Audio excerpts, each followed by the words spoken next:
This conference will now be recorded. Guys, today topic is our load balancer. And load balancer, I'm just adding auto scaling. दो चीजें मैं add on कर रहा हूँ, one is load balancer and second is auto scaling. अब अगर मैं बात करता हूँ लोड बैलेंसर, तो लोड बैलेंसर का एक्चुअली में क्या काम होता है कि लोड बैलेंसर एक डिवाइस है आपका, दिस इज अ डिवाइस। और ये जो लोड बैलेंसर है, ये डिवाइस टू टाइप्स के होते हैं, टू कैटेगरीज मान लो, टू टाइप्स मान लीजिए। एक होता है आपका पब्लिक लोड बैलेंसर और एक होता है प्राइवेट। एक होता है पब्लिक और एक होता है प्राइवेट। पब्लिक और प्राइवेट के अंदर भी कंसर्न होता है कि प्राइवेट का मतलब है वो कि वो within a LAN network communication कराएगा, एंड पब्लिक का मतलब है कि वो आपका कम्युनिकेशन लैन और वैन दोनों करा सकता है। यानी कि अगर आप प्राइवेट पब्लिक लोड बैलेंसर बनाते हो, तो पब्लिक लोड बैलेंसर जो है आपका, वो आपका लैन एक्सेस एज वेल एज आप कोई भी चीज अगर उस लोड बैलेंसर के थ्रू कनेक्ट करते हो तो आप उसमें वैन में भी उसको एक्सेस कर सकते हो। Got it the point guys? अब लोड बैलेंसर का कंसर्न क्या है? लोड बैलेंसर के दो पार्ट्स होते हैं। एक पार्ट होता है फ्रंट एंड, एक पैनल होता है front end panel.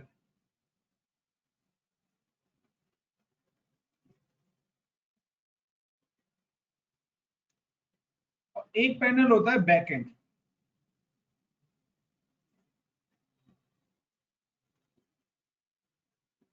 So this is your front end panel,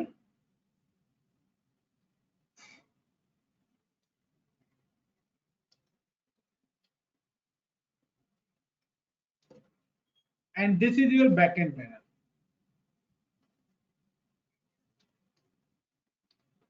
अब बैक एंड पैनल पे ऑलवेज क्या होते हैं, जितने भी सर्वर्स आप लोग अपने लगाते हो, लाइक आप एक वेब सर्वर्स अपने लगाना चाहते हो, तो जितने भी आपके सर्वर्स हैं, the all servers are attached in a back end panel.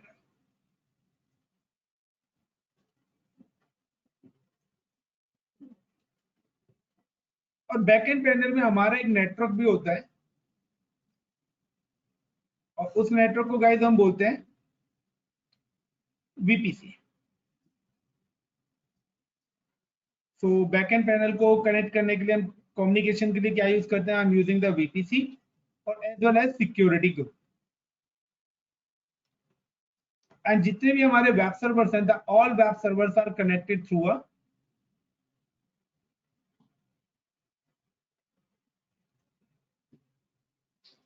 this particular backend panel. और load balancer also is a connected the backend panel. अब सपोज करो कि आप एक वेबसाइट डिप्लॉय कर रहे हैं, like this is my web 1, is it web 2 and is it web 3। अब लोड बैलेंसर का क्या काम है कि सपोज करो that you and me, we are the this is the internet, and front end panel always request comes in a front end panel. तो हमारी जो रिक्वेस्ट आती है वो हमेशा फ्रंट एंड पे आती है, यानी कि पब्लिक रिक्वेस्ट जो भी हिट करेगी वो लोड बैलेंसर के फ्रंट एंड पैनल पे हिट करेगी। और रिक्वेस्ट, वो रिक्वेस्ट क्या हो सकती है गाइस? वो रिक्वेस्ट है लाइक का कि हम लोग हैं, they are the these all is the client computers या यू एंड मी के हम लोग जाते हैं और हम वेबसाइट सर्च करते हैं लाइक www.google.com, और ये रिक्वेस्ट यहाँ पर हमारी आ रही है। अब हम लोगों ने यहाँ पे कोई भी नेम सर्च करा XYZ लाइक का google.com और yahoo.com और लाइक का gmail.com। अगर एक ही सिंगल सर्वर होता तो क्या होता कि अगर आपकी मिलियंस ऑफ रिक्वेस्ट एक सिंगल सर्वर पे जाती तो क्या होता गाइस? वो सर्वर क्रैश कर जाता, क्योंकि हर सर्वर की अपनी एक एक्स कैपेसिटी होती है। यस और नो गाइस? यस राकेश। तो इसीलिए वी आर यूजिंग कि लास्ट टाइम जब आपको याद हो कि मैंने एक वेब सर्वर बनाया था, तो उस केस में हम क्या कर रहे थे कि उस पर्टिकुलर वेब सर्वर का आईपी शेयर करा था, और आप सभी लोग उसी आईपी से क्या कर रहे थे? उस वेब सर्वर को एक्सेस कर रहे थे। लेकिन मैं कहता हूं अगर इस वेब सर्वर की कैपेसिटी 1 लाख रिक्वेस्ट को रिजॉल्व करने की है और अगर आपकी रिक्वेस्ट मोर देन 1 लाख आ जाए तो क्या होगा? This service is not accessible, yes और नो? तो हमारी सर्विस 100% हमें मिले, so we are using the load balancer concept कि अब फ्रंट एंड पैनल से अगर कोई भी gmail.com को सर्च करता है तो ये जो रिक्वेस्ट है, this request comes in my load balancer front end panel, और लोड बैलेंसर क्या करेगा? इस रिक्वेस्ट को इक्वली डिस्ट्रीब्यूट कर देगा बैक एंड पैनल में जितने भी मेरे सर्वर्स हैं। Got it the concept? Front end back end guys? Yes. Logic clear? Yes. Yeah. But देखिए this is only part of load balancer. अब मैं इसी में ऑटो स्केलिंग का फीचर सेट कर रहा हूँ, बहुत दोनों प्रैक्टिकल में डिफरेंट तरीके से कराऊंगा। अब देखिए यहाँ पर भी क्या है कि बैक एंड पैनल में भी आपके पास लिमिटेशंस है। लिमिटेशंस का मतलब है कि आप कितने सर्वर्स लगाना चाहते हो। अब मैं कहता हूँ कि आपकी जो रिक्वेस्ट है वो आपने यहाँ पे बैक एंड पैनल में सपोज करो 20 सर्वर ऐड कर दी, तो आपका बिल तो 20 सर्वर का स्टार्ट हो गया, यस और नो गाइस? हाँ। Yes. बट आपकी रिक्वेस्ट आ रही है लेस देन 1 लाख, तो लेस देन 1 लाख रिक्वेस्ट को तो एक ही सर्वर मैनेज कर सकता है ना। Yes. बट मैंने 20 सर्वर्स ऐड ऑन कर रखे हैं, तो दिस इज ए लॉस और प्रॉफिट? बिल्कुल। Everyone, it is complete loss और प्रॉफिट? क्या हुआ गाइस? रिप्लाई तो दे दो, कोई तो दो। हाँ। Yes. अब अगर मैं कहता हूं कि आपका पूरे दिन में एक ऐसा टाइम आता है जहां पर आपका जो लोड है वो अप्रोक्सीमेटली 20 लाख के आसपास आता है, बट वो टाइम आपको नहीं पता, वो पूरे दिन में कभी भी आ सकता है। Okay. इस वजह से आपने 20 सर्वर ऑन रखे हुए हैं, क्योंकि अगर आप अपने एक ही सर्वर ऑन करेंगे और लोड आ गया तो क्रैश कर जाएगा आपका ये नेटवर्क भी। बिल्कुल। बट अगर गाइस मैं कहता हूं कि आपका लोड मोर देन 30 लाख आ जाए तो क्या होगा? ये नेटवर्क एक्टिव रहेगा या क्रैश कर जाएगा?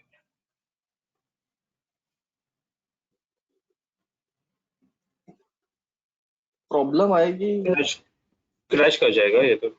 फिलहाल नॉर्मल है कि क्रैश करेगा या एक्टिव होगी, प्रॉब्लम तो आनी है। क्रैश कर जाएगा इतना तो। डेफिनेटली क्रैश करेगा। या तो आप इमीडिएटली 10 सर्वर्स और लगाओ, जो कि पॉसिबिलिटी नहीं है कि 5 मिनट में मैं 10 सर्वर्स को इंप्लीमेंट कर दूं। आप लोग वर्चुअलाइजेशन पे भी काम करते हो तो पॉसिबल नहीं है। अब रात को 2 बजे आपका लोड आया है, क्या आप इतनी जल्दी वर्चुअल सर्वर्स बना के विद इन 5 मिनट्स कर सकते हो? Not possible. अब इस प्रॉब्लम को सॉर्ट आउट करने के लिए क्लाउड में इंट्रोड्यूस करा गया है स्केलिंग फीचर। अगर मैं लोड बैलेंसर के साथ स्केलिंग फीचर्स ऐड कर देता हूं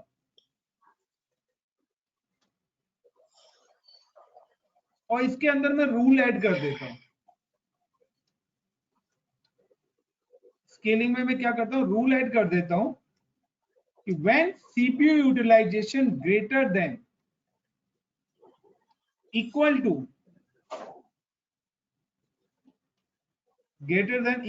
90%,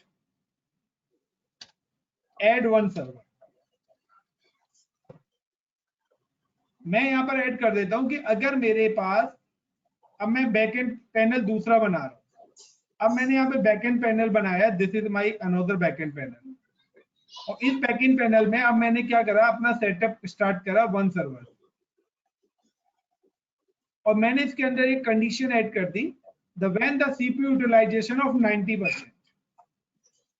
अगर मेरे इस सर्वर का सीपीयू यूटिलाइजेशन कितना होता है? 90% से ऊपर जाता है या इक्वल रहता है, consecutive period of like a 1 minute or 2 minutes or 10 minutes, choice is yours, the add 1 server automatically। इसी की एक मिरर कॉपी बनके एक और सर्वर ऐड हो जाए, और व्हेन अगर इन दोनों सर्वर्स का भी 90% क्रॉस करता है बहुत सर्वर्स का, तो फिर से और सर्वर्स ऐड हो जाए, और मैक्सिमम कितने हो सके? चॉइस इज योर, मैंने लिख दिया यहाँ पे 1000 सर्वर।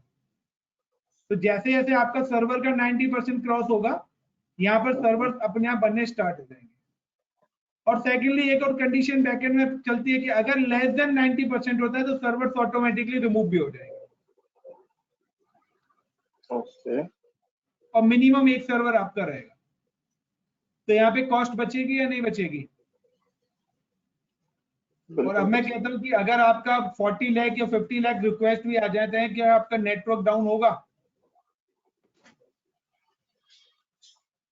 नो।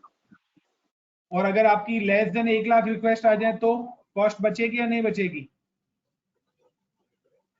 क्योंकि अगर 2 लाख रिक्वेस्ट आती है तो 2 सर्वर्स बन जाएंगे, 3 लाख से आती है तो 3 सर्वर्स बन जाएंगे। यानी कि जिस तरीके से मेरी वो कंडीशन रूल क्रॉस करेगा उसी तरीके से ऑटोमेटिक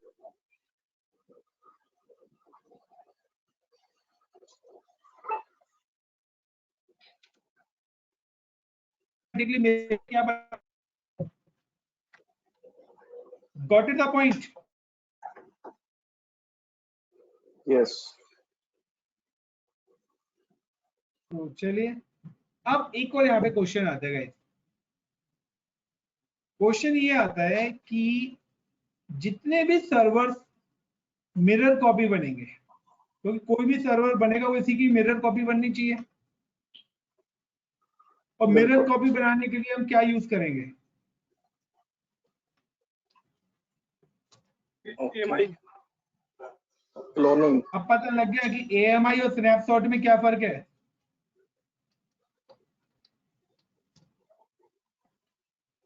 स्नैपशॉट से हम बैकअप लेते हैं, AMI का जो ऑप्शन दिया हुआ है ना वो दिया स्केलिंग के लिए है।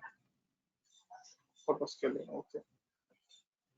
सेकेंडली यहाँ पर एक और प्लस पॉइंट बताऊं क्या है? अगर मैं कहता हूं ऊपर वाले सिनेरियो में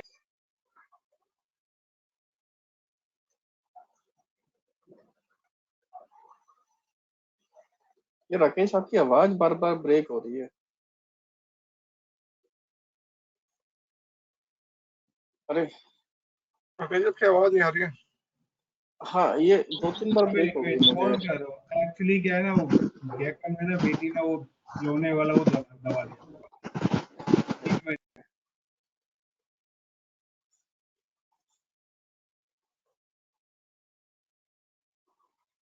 अब यहाँ पे क्या है कि इन केस सपोज करो कि अगर यहाँ पर आपके सर्वर जो एक्टिव सर्वर है वो क्रैश हो जाए तो क्या होगा? तो भी खत्म सब कुछ। यस और नो? हाँ। बट यहाँ पर अगर सर्वर क्रैश होता है और आपने स्केलिंग फीचर दे रखा है तो ऑटो स्केलिंग के थ्रू नया सर्वर अपने आप एक और बन जाएगा क्रैश होने पर। ओके। यानी कि auto scaling provide the high ability and fault tolerance. अब जब Amazon फर्स्ट टाइम इंट्रोड्यूस हुआ था AWS, तो उस समय आपके पास एक ही ऑप्शन था लोड बैलेंसर का, is it called classic.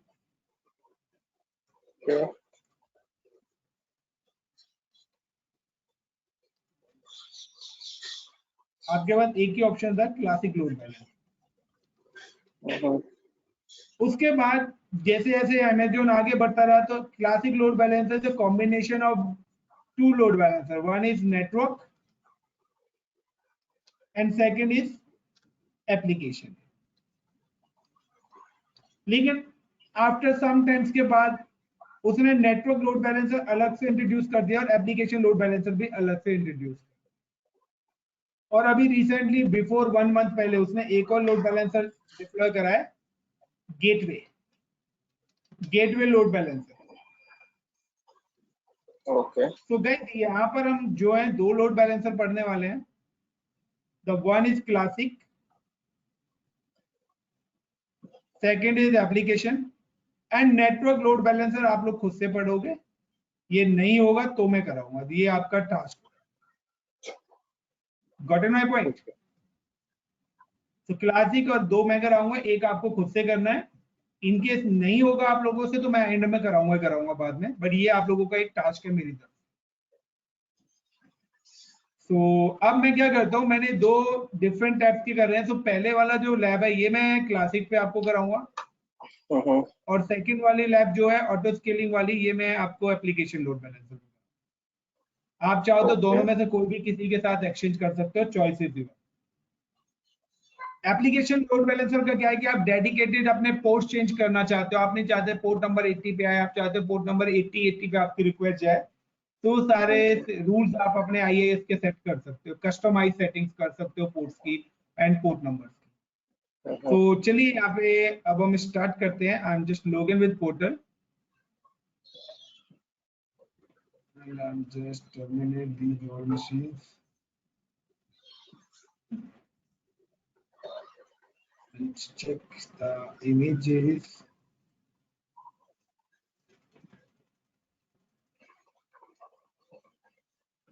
So guys, मेरी यहाँ पे 2 AMIs बनी हुई हैं। So AMI बनाने की जरूरत तो नहीं है, या बना के दिखाऊं शुरू से? बना ही देता हूँ कंप्लीट। बना ही लो यार। मुझे पूरी उम्मीद है प्रैक्टिस आप लोगों ने नहीं करी।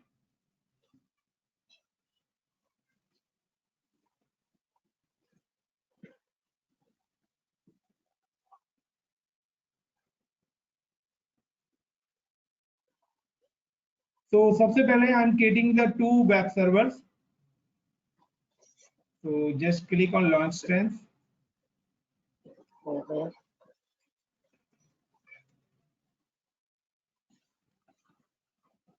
तो गाइस मैं बोल नहीं रहा हूँ, वैसा आप देखते रहिए, कहीं पे कोई भी प्रॉब्लम आती है वो मेरे से पूछ सकता है।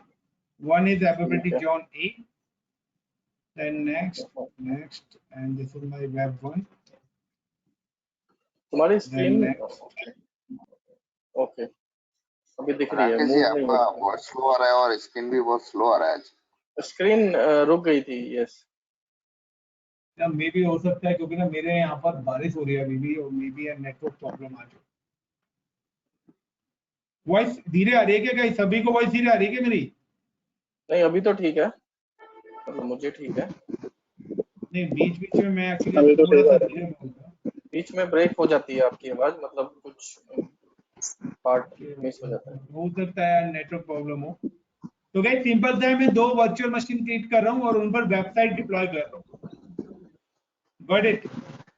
ओके तो ये फर्स्ट मैंने वेब सर्वर डिप्लॉय करा है। I am again create another web server. So just click on launch strength and select the 2012. Okay Next, and select the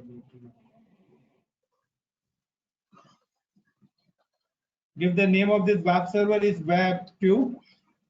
Select the existing security key, security group review and launch, and select the existing key pair.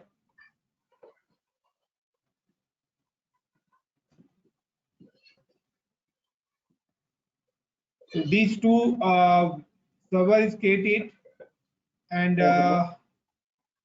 I'm deploy the web servers. मैं इन पर website deploy कर रहा हूँ और then इनकी AMI create कर रहा हूँ। ओके तो ये चीजें आपने करी हुई है लास्ट क्लास में भी, तो दोबारा रिपीट कर रहा हूँ। Next, then RDP, then wait.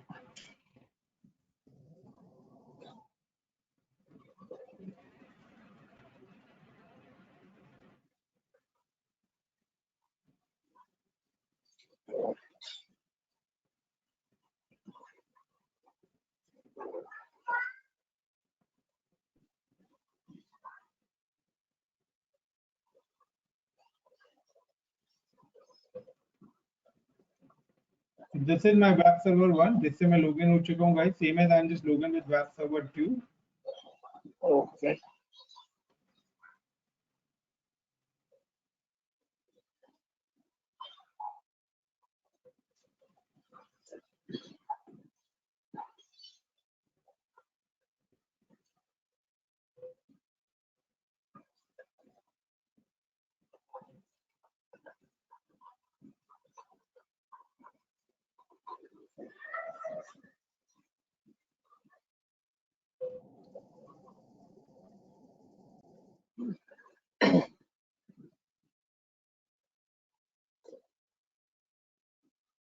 So this is the web 1 and I'm installed the IIS role. Okay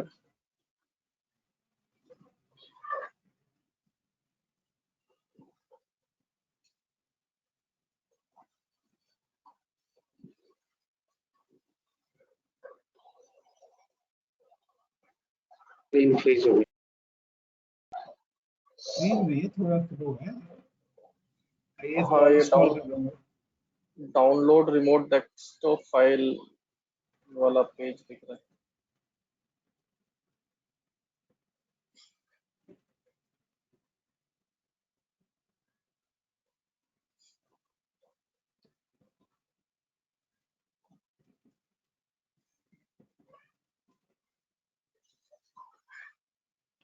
And install the web server IIS। तो आपको पता है वेब सर्वर बनाने के लिए IIS सर्विस रोल इंस्टॉल करना होता है। So I'm login with the remote desktop and then go to the server manager and inside the अरे server नहीं दिख manager रहा। I install the IIS role। Screen freeze हो आपका रखी है। स्क्रीन हाँ, स्क्रीन कुछ नहीं दिख रहा है यार। मतलब एक मिनट में दोबारा से रीशेयर कर। हाँ, ओके क्लियर है? हाँ अभी दिख रहा है यार। अभी आप IIS इंस्टॉल कर रहे हो, या तो ये जो इंस्टॉलेशन वाले स्टेप है ना, ये अपने को नहीं दिखे थे। चलिए, तो go to server manager. Server manager open करा and then click add roles and features. हाँ ठीक है। Inside the add role and feature the option is coming IIS। So I'm just click on add role and features। तो ये upload होने में थोड़ा 30 seconds के आसपास लेता है। Then click add roles and features, then next and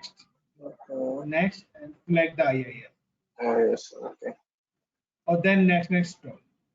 next okay, very good. Then अब मैं यहाँ पे क्या करता हूँ कि जब भी आप IIS सर्वर इंस्टॉल करते हो, so after installing the IIS server, there's a one directory created in C drive by default। The directory name is inetpub। Yes, Inside the inetpub www or I'm just change the edit the name of this particular web page और मैं इस web page का नाम रख देता हूँ, is it called a web1।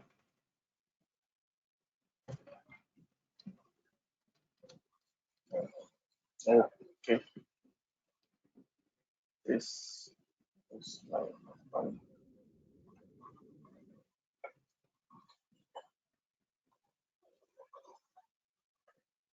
So this is my web1।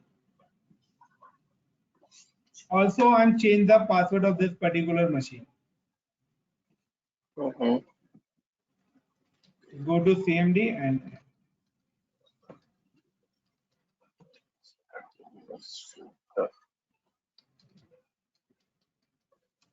तो मैंने इस मशीन का पासवर्ड भी चेंज कर दिया और then close this machine. Same as I am go to the another server and इसको मैं नाम दे देता हूँ web2।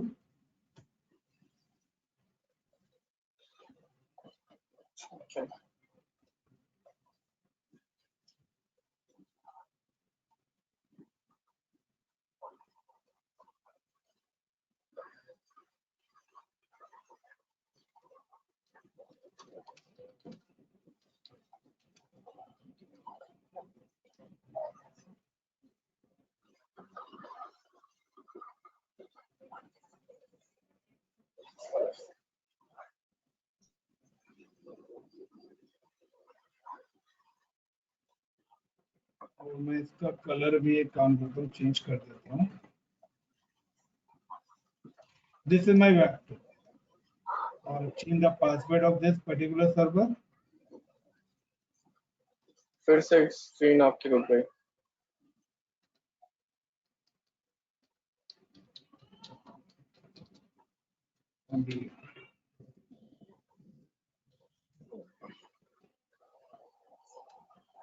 क्लियर गाइस, तो पासवर्ड चेंज कर रहा हूँ मैं यहाँ पर। तो net space user space ADMINISTRA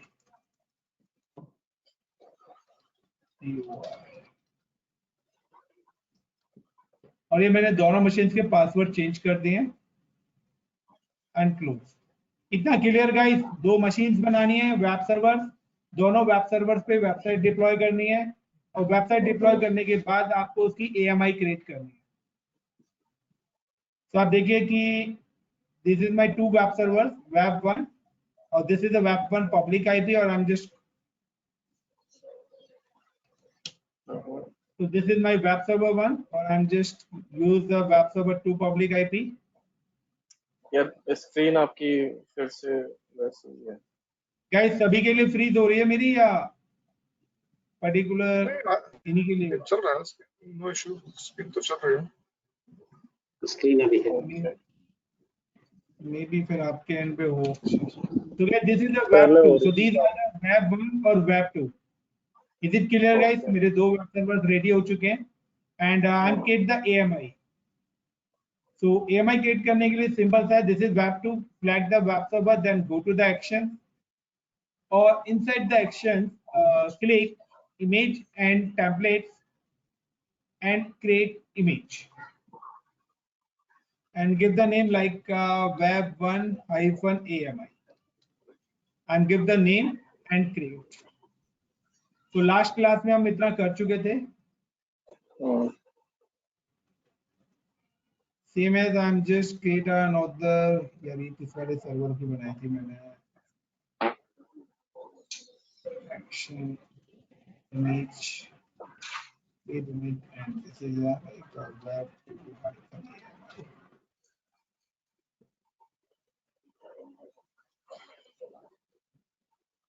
और गाइस यहाँ पर मैंने क्या करा, I am creating the 2 AMI, web 1 और वेब 2। अब इसके बाद नेक्स्ट मेरा लेवल आता है कि यहाँ पर अभी मैंने क्या रेडी करा है, मैंने अभी वो सर्वर रेडी करे हैं जो कि मेरे बैकएंड पूल के अंदर ऐड होंगे। तो मैंने यहाँ पे क्या करा है, 2 सर्वर्स बनाए हैं, वन इज वेब 1 और सेकंड इज वेब 2। अब मैं क्या करूंगा, इन एक क्रिएट कर रहा हूं लोड बैलेंसर, और लोड बैलेंसर के बाद मैं इन सर्वर्स को अटैच करूंगा लोड बैलेंसर के साथ। और ये जो लोड बैलेंसर बनाऊंगा, I am deploy this load balancer is a classic, और ये मेरा क्लासिक लोड बैलेंसर। जब क्लासिक लोड बैलेंसर बनाऊंगा तो क्लासिक लोड बैलेंसर मेरे से पूछेगा नेम, क्या आप नेम उसका देना चाहते हो, पब्लिक बनाना चाहते हो या private, I am deploy the public कि कोई भी एक्सेस कर सके। दूसरा कौन सा प्रोटोकॉल आप, so I am using the HTTP, by default वो ले भी लेगा, एंड पोर्ट नंबर 80। और वो पूछेगा कि आप जो सर्वर बनाना चाहते हो किस जोन में बनाना चाहते हो, यानी कि VPC। तो आपको पता है कि मैंने एक सर्वर AP साउथ 1A के अंदर बनाया है, अवेलेबिलिटी जोन A में और दूसरा B में। तो यहाँ पे मैं दोनों जोन सेलेक्ट करूंगा, A और B। Then select the security group and next finish. So how to create load balancer, and just go to EC2 and you can see the option is coming load balancing. Inside the load balancing option is coming load balancers, or inside the load balancer option is coming create load balancer. और यहाँ पे देखिए आपका application load balancer, network load balancer, gateway load balancer अभी newly add on हुआ है, और this is your classic load balancer. So I am create classic load balancer. Give the name like I'm just give the name like Anuj-LV, and create a load balancer with the default VPC. So guys हमारा कुछ network बना नहीं हुआ, so I'm using the default VPC and create an internal। ये भाई रो रहा है, और सीजर को भी दे दिया, मैं बताऊं तुम्हें तो घर पे वही मरेगा, कोई फायदा। कौन है guys ये? And guys create an internal load balancer. So internal load balancer का मतलब है कि if I am click on internal load balancer, so internal load balancer का मतलब है कि अगर मैं इस पे क्लिक करता हूं तो it's create private, ये मेरा प्राइवेट लोड बैलेंसर बन जाएगा। That means it's access within a LAN, but मैं तो चाहता हूं कि WAN में एक्सेस हो, लाइक मैं ये जो वेब सर्वर बना रहा हूं, मैं चाहता हूं इनको आप लोग भी एक्सेस कर सको। That means कि आप सभी लोग अपने अपने घर में बैठे हो, WAN पर हो, इंटरनेट से कनेक्टेड हो। So I'm just uncheck, मैं यहाँ पे कोई भी टिक मार्क नहीं लगाऊंगा। अगर मैंने यहाँ पे टिक मार्क लगाया तो I'm just, ये मेरा इंटरनल लोड बैलेंसर बनेगा। आशीष जी अगर कुछ बोला करो तो माइक ऑफ कर लिया करो यार, ठीक है ना, personally. Then I'm just enable the advanced VPC configuration and select the VPC and select availability zone A and B. तो यहाँ पर मैंने अपने दोनों जॉन सेलेक्ट कर लिए, क्योंकि मैंने जो अपने इंस्टेंसेस क्रिएट करे हैं वो ए और बी के अंदर ही करे हैं। Assign security group, select the existing security group, next and next. This is a health check. Health check का मतलब है कि जो अपने सर्वर्स हम इसके साथ अटैच करेंगे, तो ये अपने आप को कितने टाइम में रिस्पॉन्स करेगा, 5 सेकेंड में रिस्पॉन्स करेगा।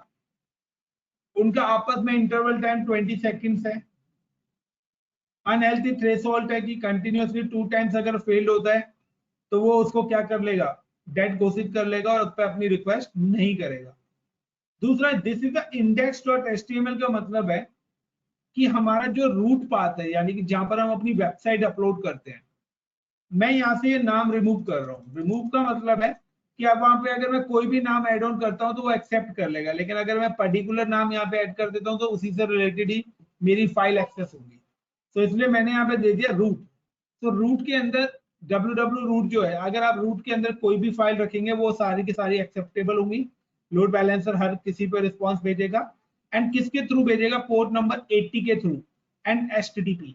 लेकिन अगर आप चाहते हो कि आप पोर्ट नंबर 8080 करना चाहते हो, तो अगर आपने अपना इंफ्रास्ट्रक्चर डिजाइन, अपना वेब सर्वर अगर पोर्ट नंबर 8080 या पोर्ट नंबर 5000 पे डिप्लॉय करा है, तो आप वो पर्टिकुलर कस्टम पोर्ट यहाँ पर एड ऑन कर सकते हो। बट फिलहाल हम लोग 80 यूज कर रहे हैं, क्योंकि वर्ल्ड वाइड लोकेशन के लिए बेसिकली हमारा पोर्ट नंबर 80 ही यूज होता है वेब सर्वर्स के लिए। So I am just click on port number 80, then next. Next करने के बाद यहाँ पे ऑप्शन आ रहा है ऐड द सर्वर, जो भी वेब सर्वर ऐड करें। बट गाइज मैं यहाँ से कोई भी सर्वर ऐड नहीं करने वाला, क्योंकि मैं चाहता हूँ कि हमें सर्वर ऐड करने और रिमूव करने आए एग्जिस्टिंग बने हुए वो लोड बैलेंसर पे। तो इसलिए कभी भी आप लोड बैलेंसर बनाते वक्त सर्वर ऐड ना करें। आप लोड बैलेंसर जब बन जाए उसके बाद एडिटिंग करें, क्योंकि हो सकता है कि आप जहां पे भी जा रहे हो वहां पर आपको लोड बैलेंसर बना हुआ मिले, तो बने हुए लोड बैलेंसर को आपको मॉनिटर करना पड़े। Got in my point guys? तो चॉइस इज योर कि आप यहाँ पर ऐड करा भी सकते हो और नहीं भी करे, तो बट मैं नहीं कर रहा हूँ। दूसरा, नीचे ऑप्शन आ रहा है the enable cross John load balancing. That means कि मैंने जो अपने वेब सर्वर्स बनाए हैं, आप देखिए वो डिफरेंट जॉन के अंदर है। एक web 1 is available in zone A and web 2 is available in zone B. So यहाँ पर अब क्या हो रहा है कि यहाँ पर अगर आपका सेम जॉन में हो तो आपको टिक करने की जरूरत नहीं है, बट मैंने यहाँ पे टिक करा है कि मेरे क्रॉस जोन है, इसलिए that's why the enable cross zone load balancing. One more option is coming, enable connection during 300 seconds का मतलब है कि बिटवीन की यहाँ पे अगर कोई भी जोन में फेल होता है या एक सर्वर होता है तो दूसरा सर्वर विद इन 100 सेकेंड्स मेरे को रिस्पॉन्स करना स्टार्ट कर दे। Then next, review and create. Clear guys? Everyone, is it clear इतना? यस। अब मेरे वेब सर्वर्स भी बन चुके हैं और मेरा ये भी बन चुका है। अब मुझे क्या करना है, अपने इन सर्वर्स को ऐड करना है लोड बैलेंसर के साथ।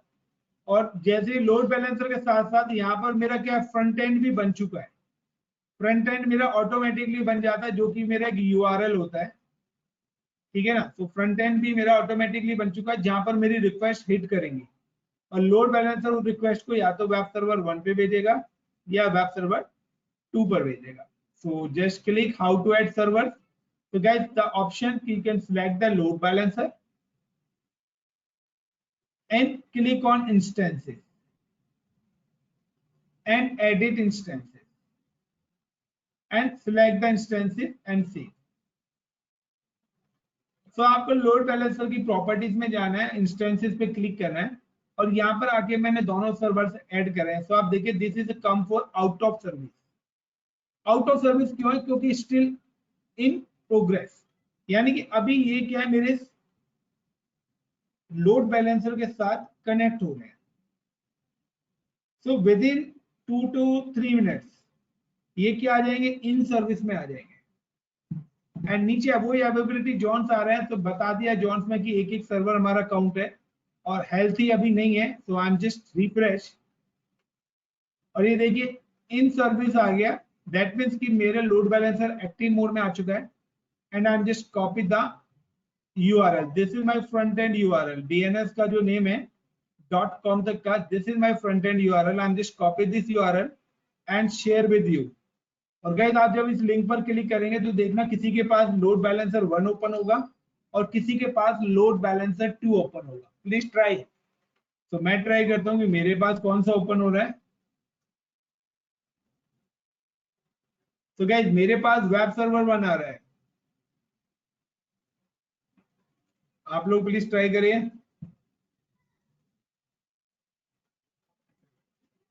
मेरे पास 2 आ रहा है. वेब 1 ही आ रहा है, वेब 1। तो गाइस किसी के मेरे पास पास 1 आएगा. 2 आ रहा है। तो गाइस लोड बैलेंसर है, लिंक हमारा एक ही है, बट वो इक्वली क्या कर रहा है, वो अपने अकॉर्डिंग डिस्ट्रीब्यूट कर रहा है. अगर मैं इसको रिफ्रेश करूंगा तो देखना कभी लोड बैलेंसर 1, कभी लोड बैलेंसर 2, वो अपने अकॉर्डिंग क्या करेगा, इसको डिस्ट्रीब्यूट करता रहेगा.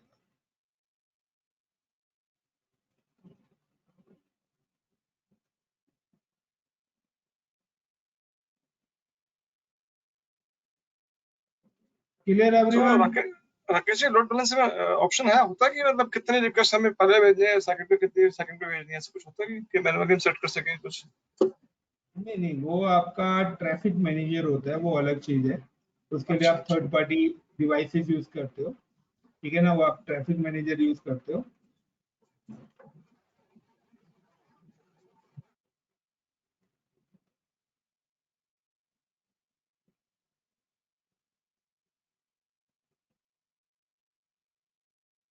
तो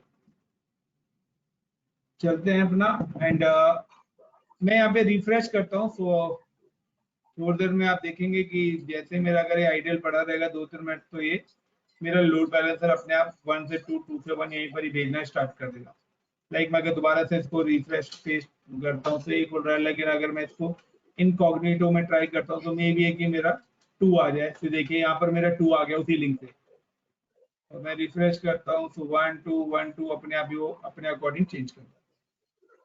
अब गाइस देखिए यहाँ पर प्रॉब्लम क्या है. पहली प्रॉब्लम तो ये है कि अगर मैंने यहाँ पे 2 सर्वर्स यूज करे हैं और मेरी रिक्वेस्ट 2 लाख से अबव जाएगी तो ये मेरा नेटवर्क डाउन हो जाएगा. यस और नो? अगर मैं कहता हूँ एक सर्वर 1 लाख रिक्वेस्ट ले रहा है तो अबव 2 लाख से आगे डाउन हो जाएगा. या दूसरा प्रॉब्लम ये आती है कि अगर मेरे सर्वर ही क्रैश कर गए तो भी मेरी वेबसाइट वर्किंग नहीं रहेगी. तो ये this is the on premise. जब हमारा वर्चुअलाइजेशन टेक्नोलॉजी आई थी ना, तो उस समय हम लोग यही करते थे कि लाइक हम मल्टीपल वर्चुअल मशीन्स बना दिए और उन पर सर्वर्स डिप्लॉय कर दिए. बट प्रॉब्लम ये था कि लोड, क्योंकि आज के टाइम पे जिस हिसाब से हम लोगों का वेब सर्च हो रहा है, इतना आज से 2 इयर्स पहले नहीं होता था.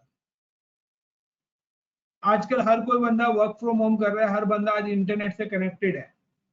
तो आज दिन में ना करते हुए हम लोग जब से वर्क फ्रॉम हुआ है तो दिन में 4 या 5 बार तो हम गूगल को सर्च कर लेते हैं. यस और नो गाइस? या यूट्यूब पे क्लिक कर लेते हैं. बट हमें नहीं पता कि अगर हम रोड पे चल रहे हैं तो हमें कितना ट्रैफिक मिल रहा है.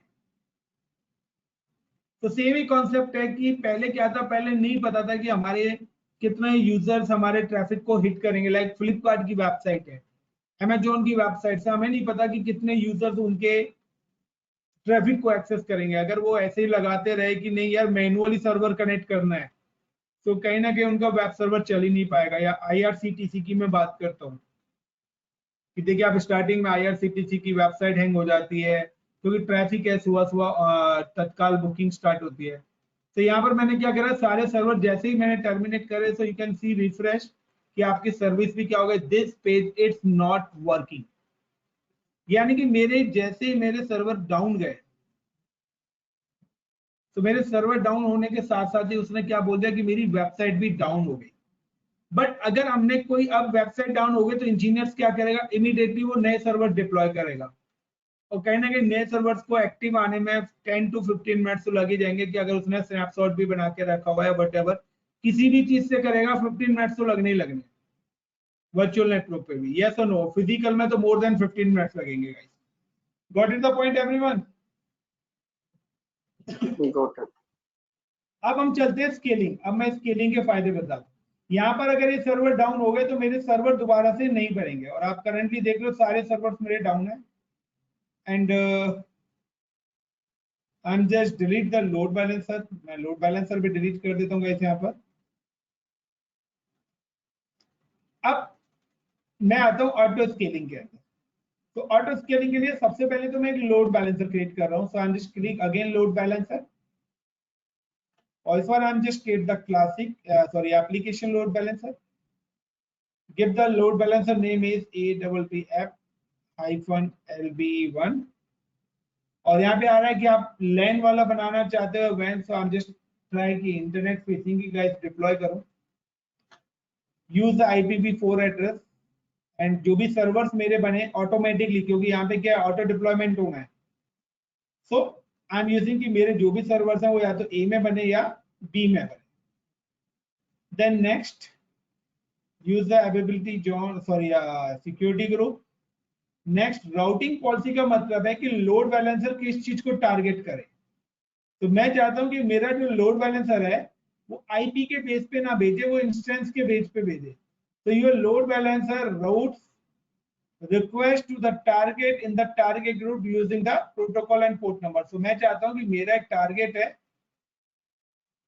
with the name of like NEERAJ Neeraj-TG1, और मैं चाहता हूँ इस टारगेट के अंदर मैंने ऐड कर दिया instances with the protocol number HTTP and port number 80। यानी कि मेरी जो रिक्वेस्ट है वो लोड बैलेंसर इस टारगेट पर भेजे, टारगेट 1 पर, और उसके अंदर क्या होंगे, सर्वर्स होंगे, और वो रिक्वेस्ट किसके थ्रू आएगी, HTTP और पोर्ट नंबर 80 के थ्रू आएगी।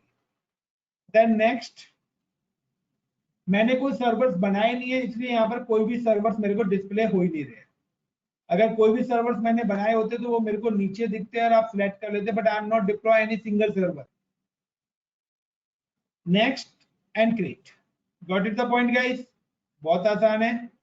अभी मैंने सिर्फ एक लोड बैलेंसर बनाया है, कोई सर्वर अभी तक डिप्लॉय नहीं करे हैं। अब सेकंड मेरी आती है लॉन्च कॉन्फ़िगरेशन। लॉन्च कॉन्फ़िगरेशन का मतलब है कि मेरे जो भी सर्वर ऑटो डिप्लॉयड होंगे उन सर्वर्स की कॉन्फ़िगरेशन क्या होगी, यानी कि उनके अंदर कौन सी वेबसाइट ओपन हो, उनकी हार्डवेयर कॉन्फ़िगरेशन क्या हो, उनका लॉगिन पासवर्ड की पेयर क्या हो, ये सारी चीजें भी हमें सेट करनी पड़ेंगी। So I am just go to the auto scaling and inside the auto scaling launch configuration, and यहाँ पे previous launch configuration बनी हुई है। I'm delete this launch configuration and create launch configuration and give the name कि यहाँ पर मैं दे देता हूँ like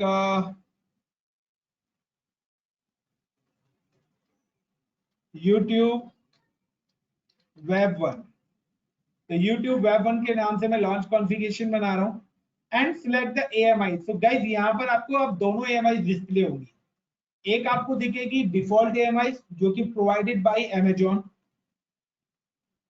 और एक कस्टम AMI जो प्रोवाइडेड बाय मी, जो हमने बनाई है। तो गाइस देखिए यहाँ पर वो दोनों AMI दिख रही है, Web 2 और Web 1 वाली। Got it the point? Select the AMI, और इस AMI के अंदर आपको पता है वेबसाइट वगैरह सारी चीजें मैंने डिप्लॉय करी हुई है। यानी कि कोई भी ऑटोमेटिकली सर्वर लॉन्च होगा तो उस पर यही वाली वेबसाइट आएगी। अब इंस्टेंस टाइप का मतलब है हार्डवेयर की, उन जो भी ऑटो डिप्लॉय मेरे सर्वर्स होंगे उन ऑटो डिप्लॉय में उन सर्वर्स का हार्डवेयर क्या होना चाहिए। So I am select the T2 micro,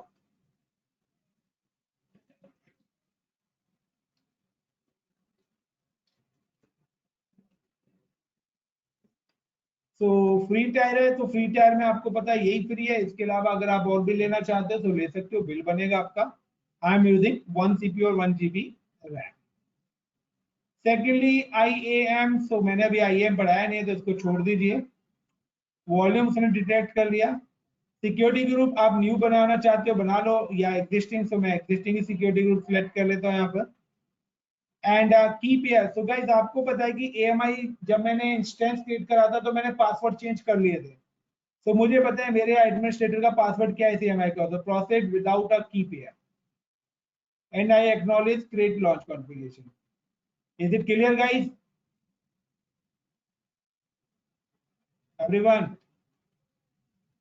is it clear? Yes. अगर नहीं है तो I am create one more time launch yes. configuration. Give the name of AMI like Gmail, AMI 2. Select the AMI. जो भी AMIs मैंने बनाई है वो सिलेक्ट कर रहा हूँ यहाँ पर. क्या सर्वर्स का कॉन्फ़िगरेशन होनी चाहिए? So I am select the T2 micro. तो जो भी सर्वर्स होंगे उनका 1 CPU और 1 GB RAM होगा guys. Then I am not select the identity and access management and select the security group. So choice is here. You are creating the new one or use the existing. So I am using the existing security group. And key pair, I know the password of the AMI, so I am just proceed without a key pair. And create launch configuration. Clear, guys? Everyone, please reply. Kishore, Chandan, Kailash, Neeraj, Yes, yes. Priyansh, is it clear? Yes, yes, yes. Clear. Yes, yes. Guys, इसके बाद आता है scaling. अब हम consider करेंगे auto scaling group और जो भी चीजें अभी तक हमने बनाई हैं वो सारी की सारी चीजें स्केलिंग में ऐड करेंगे as well as I am set the rule कि मेरा रूल कब हो. लेकिन गाइस मैं यहाँ पर ना एक और चीज ऐड ऑन करना चाहता हूँ यहाँ पर.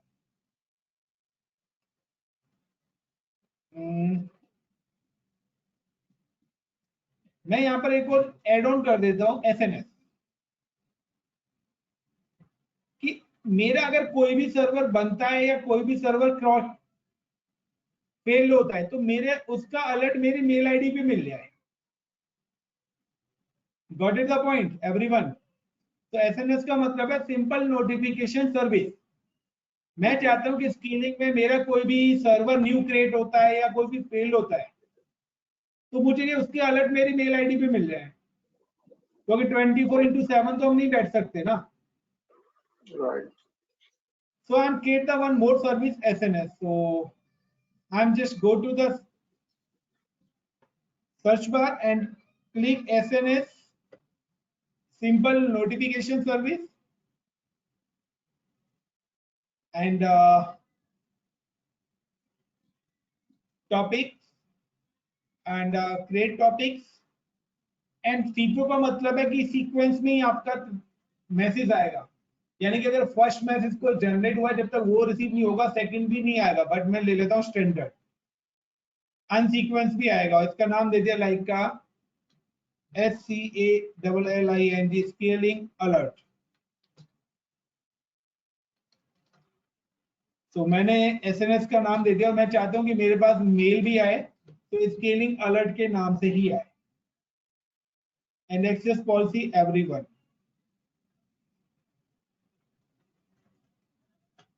And create. सो मैंने अभी एसएमएस टॉपिक बताया लेकिन मेरे अलर्ट्स कहां पर आए? मैं चाहता हूं मेरे अलर्ट्स मेरी मेल आईडी पे आए. तो हम just click on subscription, create subscription, select the SNS protocol tabs and select the email and give the email ID ICCP infotech@gmail.com. So ICCP infotech@gmail.com and create subscription. अब guys अगर आप subscription पे देंगे तो ये अभी आपको पेंडिंग दिखा रहा है. तो you can just log in with mail ID. So I'm just click on mail ID.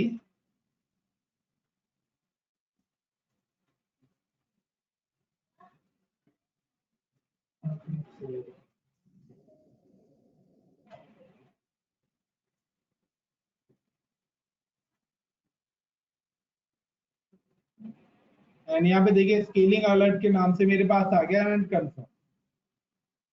जैसे मैंने इसको कंफर्म करा तो यू कैन सी कि आप यहाँ पे देखिए कि अब ये आपका जो पेंडिंग आ रहा है ये आपका क्या हो गया? कंफर्म्ड हो गया. Got it the point? तो ये मेरी एसएनएस सर्विस एक्टिव हो चुकी है और अब मैं scaling auto scaling group create करूंगा. So I am just click on EC2 और EC2 में जाने के बाद आप देख रहे हो मेरा कोई भी सर्वर अभी मैंने डिप्लॉय नहीं करा है guys. I am just go to auto scaling group and create auto scaling group. Give the name, I'm just said the name is MySCALING scaling. और अब वो पूछ रहा है लॉन्च कॉन्फ़िगरेशन। तो आपके पास दो लॉन्च कॉन्फ़िगरेशन है, YouTube और Gmail जो मैंने बनाई थी। मैं चाहता हूँ मेरी YouTube वाली डिप्लॉय हो, और लॉन्च कॉन्फ़िगरेशन में ये नाम रखा था, ये AMI/ID स्टेट को बनाई थी, ये सिक्योरिटी ग्रुप T2 माइक्रो मैंने दिया था, और कीपेयर मैंने ब्लैंक छोड़ दिया था क्योंकि मेरे को इसका पासवर्ड पता है। Got it the point guys? Select the launch configuration. So I'm just click the switch to launch templates. Clear is it? Everyone? Yes, yes. Yes. Yes. Then next, this is a VPC. So आपको पता होगा कि मैं चाहता हूँ कि मेरे जो सर्वर्स बने वो कहाँ पर बने। तो availability zone A and B. Select the availability zones. Then next, अब आ रहा है कि क्या can you attach the scaling with load balancer. Yes, मैं अटैच करना चाहता हूँ क्योंकि मैं चाहता हूँ कि मेरा जो ट्रैफिक है वो लोड बैलेंसर के थ्रू ही आए। कौन सा लोड बैलेंसर बनाया था हमने? Application load balancer. Select the target, और मैंने यहाँ पे बनाया था with the name of Neeraj. तो नीरज TG1 के नाम से मैंने लोड बैलेंसर टारगेट बनाया था अपना। एंड मैं चाहता हूँ हेल्थ चेक, मेरा लोड बैलेंसर भी हेल्थ चेक भी करे, कनेक्टिविटी एक दूसरे की चेक करे, विद इन 100 सेकेंड्स में वो एक दूसरे को पिंग पोंग करते रहें। देन नेक्स्ट, डिजायर कैपेसिटी का मतलब है कि मिनिमम आप चाहते हो कितने सर्वर आपके रहे और कितने कितने ऐड हो, और मैक्सिमम कितने हो सके। तो मैं देता हूँ मैक्सिमम तो 10 हो, मिनिमम मेरा एक रहे, और एक एक करके मेरे सर्वर्स क्या हो, अगर मेरा लोड इंक्रीज होता है तो ऐड हो। लेकिन कब ऐड हो वो भी तो मुझे सेट करना है। तो ये तो मैंने ग्रुप साइज दे दिया कि मैक्सिमम 10 बन सके, ये आप बाद में भी कम ज्यादा। मैं चाहता हूँ टारगेट ट्रैकिंग पॉलिसी, और inside the target tracking policy I am set the when the CPU utilization is 90%, instance need within 60 second. Got my point? और 100 सेकेंड से दे देता हूँ, मैं लेता नहीं है 60 सेकेंड। तो मेरा क्या है, मेरा इंस्टेंस कितने सेकंड्स में आ जाए? 100 सेकंड्स में मेरा सर्वर ऐड हो जाए, अगर मेरा CPU यूटिलाइजेशन, एक CPU या जो भी डिजायर कैपेसिटी यहाँ पे दी है हमने, मेरा अगर कोई भी सर्वर 90% से अब जाता है मेरा ग्रुप साइज, तो मेरा एक सर्वर क्या हो जाए, ऐड हो जाए with in 100 second. Got it the point guys? Is it clear? Yes. Clear. Then next, this is a notification, add notification। तो वो पूछ रहा है लॉन्च हो उसका नोटिफिकेशन मिले, या टर्मिनेट हो उसका मिले, या फेल्ड हो तो हो, या फेल टू टर्मिनेट हो, यानी कि किस चीज के नोटिफिकेशन मिले। तो मैं क्लिक कर देता हूँ सारा, और किसके थ्रू? SNS टॉपिक के थ्रू। तो मैंने SNS बनाया था with the name of scaling alert के नाम से। तो I am select the scaling alert. तो इन चीज के नोटिफिकेशन आपको आपकी मेल पे मिलेंगे, वो पर्टिकुलर बताएगा आपको, हर चीज की अपडेट्स आपको देगा। नेक्स्ट, टैग कि जो भी मेरे VMs बनते हैं आप उनका क्या नाम रखना चाहते हो। तो मैं यहाँ पे दे देता हूँ लाइक SCALLING स्केलिंग -VM।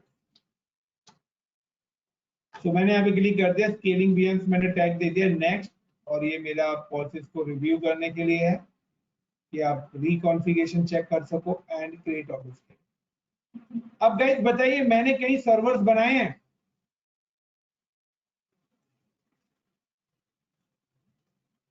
क्या मैंने कोई सर्वर अभी तक बनाया है? नहीं बनाया भाई। अब यहाँ पर देखिए, पहले तो मेल आईडी चेक कर लेते हैं। तो जस्ट रिफ्रेश,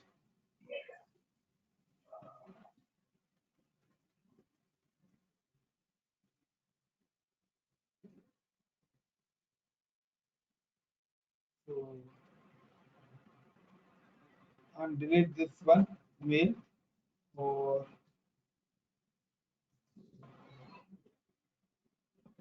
ये देखिए मेरे पास एक अलर्ट आ गया। और अलर्ट में क्या लिखा आया है? Service AWS auto scaling, that account ID आ गई, नाम of my scaling, got it. AP south 1 के अंदर न्यू इंस्टेंस, जिसकी इंस्टेंस आईडी क्या है?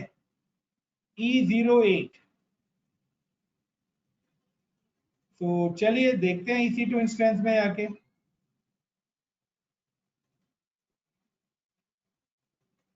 तो गाइस देखिए यहाँ पे उसने एक नया स्केलिंग अपने आप ही ऐड कर दिया, और E08 is a scaling instance ID. Got it the point? यानी कि ऑटो स्केलिंग में आपके इंस्टेंस ऑटोमेटिकली ही बनेंगे, आपको मैनुअल नहीं बनाना कुछ भी। Clear guys? तो यहाँ पर ऑटो स्केलिंग के थ्रू मैंने बनाया, तो देखिए मेरा वेब सर्वर, मतलब कि मेरा स्केलिंग VM के नाम से आ गया, और मेरे को मेरे यहाँ पर अलर्ट भी मिल गया, और उसने मेरे को इंस्टेंस आईडी भी दे दी। और क्या लिखा हुआ है? User request create and auto scaling group, the desire capacity 0 of 1, और पर्टिकुलर डेट और टाइम उसने दे दिया है। अब मैं इसको यहाँ से इस मैसेज को भी डिलीट कर देता हूँ, फिलहाल कोई मैसेज मेरे पास अलर्ट नहीं है गाइस। और सबसे पहले हम चेक करते हैं कि आई एम शेयर कि यहाँ पे देखिए, यहाँ पे लिखा है this page is not working, लेकिन अगर मैं यहाँ पर टर्मिनेट करूंगा अपने सर्वर्स को, तब क्या लिखा आएगा वो भी आप देख लेना। तो पहले तो हम चेक कर लेते हैं कि हमारा वर्किंग है या नहीं है। तो just click on load balancer, and this is the DNS IP endpoint, and I'm share this endpoint with you. और गाइस आप इस पे क्लिक करके बताइए कि आपकी वेबसाइट ओपन हो रही है या नहीं हो रही।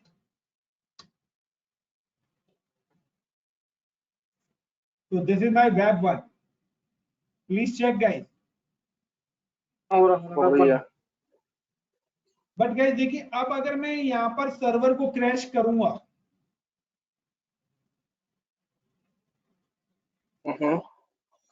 तो क्या होगा तो बताएगा? दूसरा सर्वर उससे बन बना जाएगा दो। ऑटोमेटिकली। तो मेरा नया सर्वर एक तो बनना चाहिए, और यहाँ पर ना टेम्परेरी डाउन आएगा लिखा हुआ, कैन नॉट बी डिस्प्ले नहीं आएगा, टेम्परेरी डाउन आएगा। तो चलिए EC2 पे हम जाते हैं,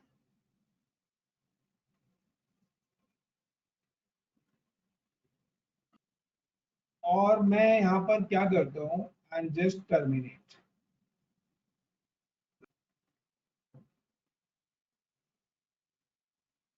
अब मैंने स्केलिंग VM जो मेरा करंट था E08 वाली आईडी वाला, इस स्केलिंग VM को मैंने क्या कर दिया? टर्मिनेट कर दिया।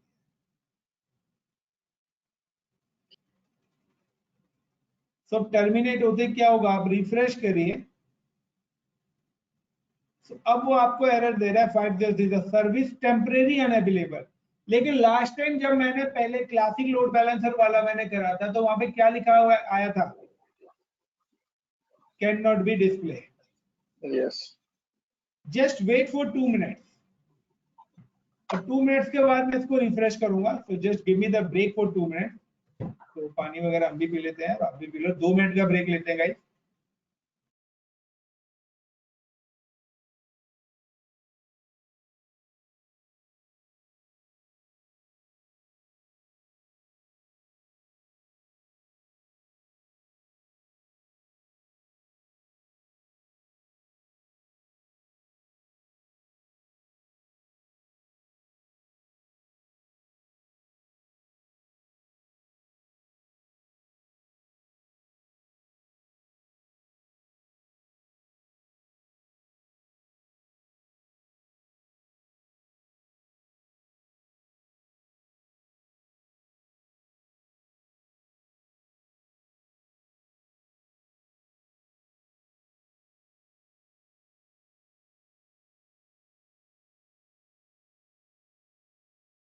चल गया। चल गया। लंबा तो चला ही देगा, हम्म, लंबा तो चला ही देगा। मैंने नहीं चलाया भाई, वो 100 सेकंड सेट किया था, 100 सेकंड के बाद चलाया। मालिक मान गया बस। तो गाइज यहाँ पर हम पहले देखिए, यहाँ पर आपके पास एक स्केलिंग का अलर्ट आ गया, और स्केलिंग अलर्ट में क्या लिखा है, EC2 instance launch and instance ID is 1AC। Okay, तो चलिए EC2 में जाते हैं और मैं यहाँ पे रिफ्रेश करता हूँ। तो देखिए यहाँ पर 1AC के नाम से एक नया इंस्टेंस आ गया, yes, got in my point. और नया इंस्टेंस आ गया तो हमारी वेबसाइट भी रनिंग हो जानी चाहिए। रिफ्रेश, और आप लोग भी अपने एंड पे करके देखिए। चल गया। Got in the point. पहला पॉइंट क्लियर कि अगर मेरा सर्वर क्रैश भी होता है तो भी। अब हम एक काम करते हैं, हम नहीं, लोड इंक्रीज करते राकेश जी वन थिंग, अभी आप जो आपने कंडीशन लगाई थी वहाँ पे, कंडीशन बेस पे ही बनेगा ना इस सर्वर में। जो आपने कंडीशन वहाँ पे जो कंडीशन आपने कॉन्फ़िगर की थी कि अगर मेरा सीपीयू मतलब 90% से ऊपर रहे और उसका जो टाइमिंग मतलब जो कनेक्शन मैंने यहाँ टाइम। पे दो कंडीशन बताई थी कि अगर एक्टिव सर्वर भी क्रैश होता है तो भी वो मिनिमम 1 सर्वर तो रखेगा ही ना। डिजायर कैपेसिटी भी तो मैंने दी है ग्रुप के अंदर। अच्छा, यस, ठीक। तो आप सर्वर डिलीट करते रहो, वो अपने आप 1 सर्वर बन रखेगा मिनिमम, वो उसकी कंडीशन है। ओके, डिजायर कंडीशन है, ठीक। डिजायर कंडीशन भी तो फॉलो करेगा ना कि भाई मिनिमम तो एक रहेगा। तो आप चाहे यहाँ से प्रैक्टिकल करने के बाद डिलीट करते रहिए, सर्वर अपने आप बनता रहेगा जब तक आप ऑटो स्केलिंग ग्रुप डिलीट नहीं करोगे। ओके। तो ये सर्वर बनना तभी रुकेंगे जब आप स्केलिंग ग्रुप डिलीट करोगे, ये चीज ध्यान रख लेना। अब मैं अब यहाँ पे क्या करता हूँ, मैं लोड को इंक्रीज करके देखता हूँ अपने सर्वर का और देखते हैं कि ऑटोमेटिकली मेरा सर्वर बनता है। तो ट्राई करते हैं। तो लोड को इंक्रीज करने के लिए हम क्या करते हैं, डेमो फाइल रन करके देखते हैं। वैसे मैं पहले भी काफी बार कराया तो हो जाता है कभी कभार, तो एक बार और ट्राई कर लेते हैं। Copy the public IP and log in with remote desktop. दूसरा, आपको पता है कि मैंने कोई कीपीएम नहीं दिया था यहाँ पर, क्योंकि मेरे को AMI का पासवर्ड पता था, तो आई am using the same AMI password ADMINISTRATOR and the password is AST and yes।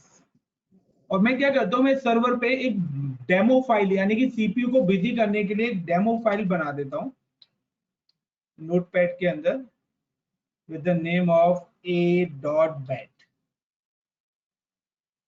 and file को save as in desktop a.bat and run this file। मैंने इस फाइल को रन कर दिया। तो मैं चेक करता हूँ टास्क मैनेजर में, इसने मेरे सीपीयू को 99% क्या कर दिया, बिजी कर दिया। और हमारी कंडीशन आई थिंक तो 90% की लगी हुई है। तो हमने एक टाइम दे रखा है, टाइम पीरियड अप्रोक्सीमेटली 2 मिनट्स, कि हमारा एक नया सर्वर ऑटोमेटिकली डिप्लॉय होना चाहिए कि अगर मेरा कॉन्जिक्यूटिव पीरियड 90 से अबव रहता है तो हमारा एक और नया सर्वर अपने आप बन जाना चाहिए। यस और नो? बिल्कुल, तो वेट करें। वेट करते हैं। उसके अलावा और भी मैं आगे एक चीज और बताता हूँ आपको, जब तक नया सर्वर बनता है। यहाँ पे भी हमारे आप देख सकते हो कि एक ही सर्वर है, तो इसको वेट करते हैं यहाँ पर। अब गाइज, आपने नाम तो सुना होगा यार, आप सब लोग मोटी सैलरी ले रहे हो तो नाम सुना होगा कि बिग बिलियन डे लगता है कभी कभार। मोटी सैलरी वालों को ज्यादा पता रहता है, क्रेडिट कार्ड वालों को पता है ना बिग बिलियन डे कब लगता है गाइज। तो बिग बिलियन डे स्टार्ट होने वाला है 4:15 में। और बिग बिलियन डे जैसे स्टार्ट होगा तो हमारी जो करंट वेबसाइट है वो चेंज हो जाएगी और नई वेबसाइट आ जाएगी जहां पर डिस्काउंट आ रखे होंगे, 50% डिस्काउंट एवरीथिंग, हर चीज पर। यस और नो गाइस? और ये सेल कितने बजे स्टार्ट होनी है? 4:15 पे। और अभी क्या हो रहा है? 4:11 हो रहा है। तो वो ऐसा क्या करते हैं कि आपकी पूरी की पूरी वेबसाइट चेंज हो जाती है। क्या 4 मिनट के अंदर फ्लिपकार्ट जैसी बड़ी वेबसाइट अपलोड की जा सकती है?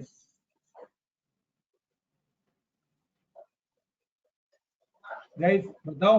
सर्वर्स सर्वर आप 4 मिनट्स यार, 4 मिनट्स, 4 मिनट्स की बात कर रहा हूं मैं। एमआई गाइस आपको पता हो तो मैंने 2 लॉन्च कॉन्फ़िगरेशन बनाई थी। ये सुनो, अभी यहाँ पे मेरा क्या चल रहा है, वेब 1 चल रहा है ना। मैं चाहता हूँ वेब 2 आ जाए। मैं क्या करूंगा, ऑटो स्केलिंग ग्रुप को एडिट करूंगा, इस वेब एएमआई को हटा के इस वाली एएमआई को ऐड कर दूंगा, दैट्स इट। ओके। सो अब जो नए सर्वर्स मेरे आएंगे बनके विद इन 2 मिनट्स, वो कौन से वाले सर्वर्स आएंगे? Web 2। Got it the point? So अभी आप लोगों के पास कौन सा सर्वर खुला हुआ है? वेब 1 खुला हुआ है सभी के पास उसी यूआरएल पे। मेरे पास भी वेब 1 ही खुला हुआ है, आप लोगों के पास ही वेब 1 है। सेम हम रिफ्रेश ही करेंगे और कुछ नहीं करना है। तो क्योंकि बिग बिलियन डे स्टार्ट होने वाला है, तो पहले चेक करते हैं कि हमारा नया सर्वर बना है या नहीं बना। तो पहले हम देखते हैं कि हमारे पास एक अलर्ट आ रखा है ऑटो स्केलिंग का, परफेक्ट। यहाँ पर वो बता रहा था इंस्टेंस आईडी E08, ये तो हमारा पुराना है शायद, E08। तो चलिए भाई, पुरानी वाली तो नहीं होनी चाहिए।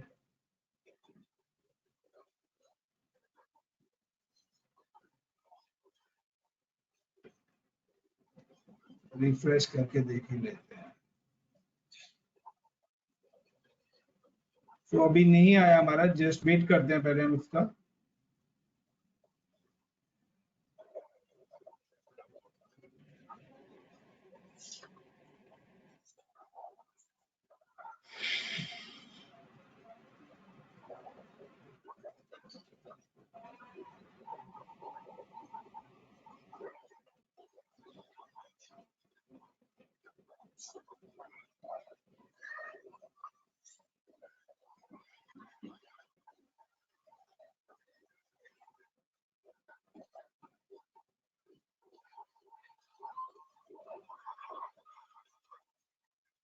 वेट गाइस, थोड़ा वेट करते हैं।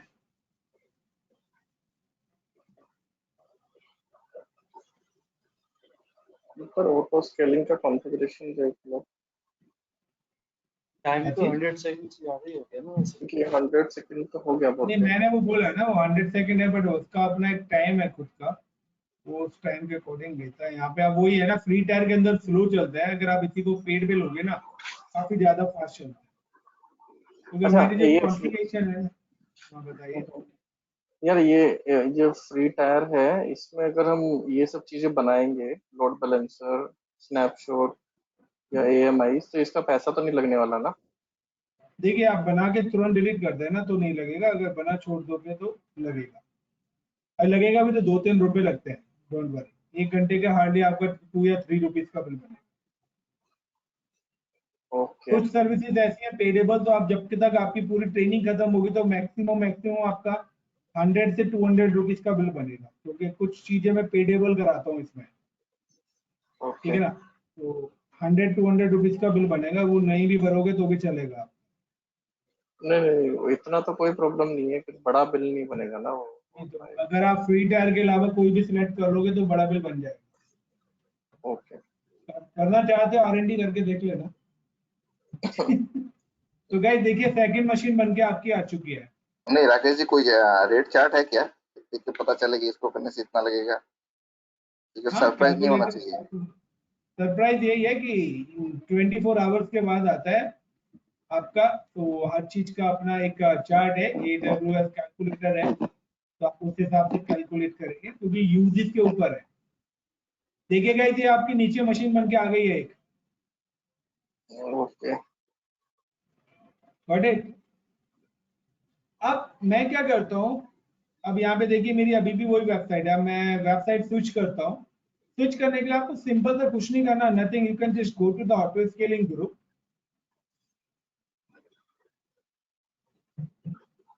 and edit the auto scaling group and here is the launch configuration. I'm changed the launch configuration with the Gmail and update. Update करने के बाद मैं क्या करूंगा, मेरे जो एक्टिव सर्वर्स है ना उनको मैं टर्मिनेट भी करूंगा, क्योंकि ये वाले सर्वर्स तो मेरे लॉन्च हो चुके हैं ना। अब मेरे जो नए सर्वर लॉन्च होंगे उन पे वो नई वेबसाइट आएगी।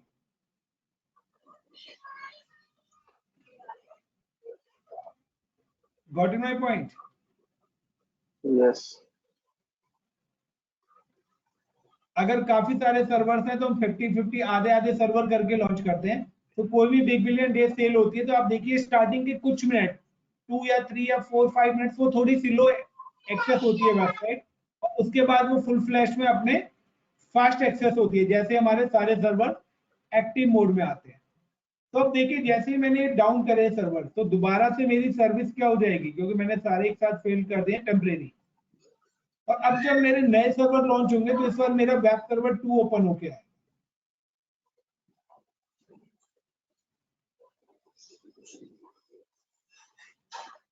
Got it the point? Yes. तो गाइस इसी के साथ हमारा ये वाला पैनल फिनिश होता है। इसी instances, AMI, elastic block storage, networking, load balancer, target group के अंदर वही टारगेट्स आते हैं आपके जो हमने बनाए हैं। यहाँ पर टारगेट ग्रुप के अंदर टारगेट सेव हो रहे हैं, एंड लॉन्च कॉन्फ़िगरेशन के अंदर जो हमने लॉन्च कॉन्फ़िगरेशन बनाई है वो सेव होती है, और ऑटो स्केलिंग ग्रुप के अंदर स्केलिंग। तो ये हमारा EC2 वाला चीज जो है यहाँ पे फुलफिल होती है। एंड नेक्स्ट वीकेंड पे we have start networking part. तो चलिए अभी पहले हम यहाँ पे चेक कर लेते हैं नया सर्वर हमारा लॉन्च हुआ है नहीं हुआ। तो जस्ट रिफ्रेश। तो सारे सर्वर्स मेरे टर्मिनेट हो गए। जब तक ये सारे फुल फ्लैश में टर्मिनेट नहीं होंगे नया भी लॉन्च नहीं होगा। और मेल आईडी भी चेक कर लेते हैं। तो यहाँ पे भी देखिए 2 अलर्ट्स मेरे पास आ चुके हैं। तो गाइस SNS सर्विस भी आपकी क्लियर होगी। बिल्कुल। तो ये SNS सर्विस बहुत ही यूजेबल है। और देखिए यहाँ पे आपको पूरी डिटेल भी दे रहा है वो कि किस एवेबिलिटी जोन के अंदर फेल हो रहा है, कहाँ पर क्या चीजें बन रही हैं, वो सारी चीजें। आगे हम क्लाउड वॉच भी पढ़ेंगे, और do not edit the delete, और जो भी है यहाँ पे लिखा हुआ है this is a one kind of log. ये आपका एक लॉग जनरेट होगा। आप चाहो तो इसको अपने स्टोरेज के अंदर या कहीं भी सेव कर सकते हो। आप चाहो तो इसको अपने मोबाइल फोन पे भी ले सकते हैं, बट मोबाइल फोन पे इसलिए नहीं लेते कि इतना बड़ा लॉग हम मोबाइल फोन पे पढ़ नहीं पाएंगे। तो वहाँ पे SMS का भी ऑप्शन आता है, तो वहाँ पे आप अपना मोबाइल नंबर वगैरह भी ऐड करा सकते हो। आई एम जस्ट रिफ्रेश। तो अभी हमारा सर्वर लॉन्च नहीं हुआ क्या? तो गाइस देखिए मेरा एक नया सर्वर आ गया with the name of scaling VM के नाम से। और ये नया सर्वर आया है तो इस बार मेरी ये नई वेबसाइट ओपन होनी चाहिए रेदर देन पुरानी। बिल्कुल। यस और नो? तो प्लीज रिफ्रेश करके देखिए आप लोग और बताइए यार आउटपुट।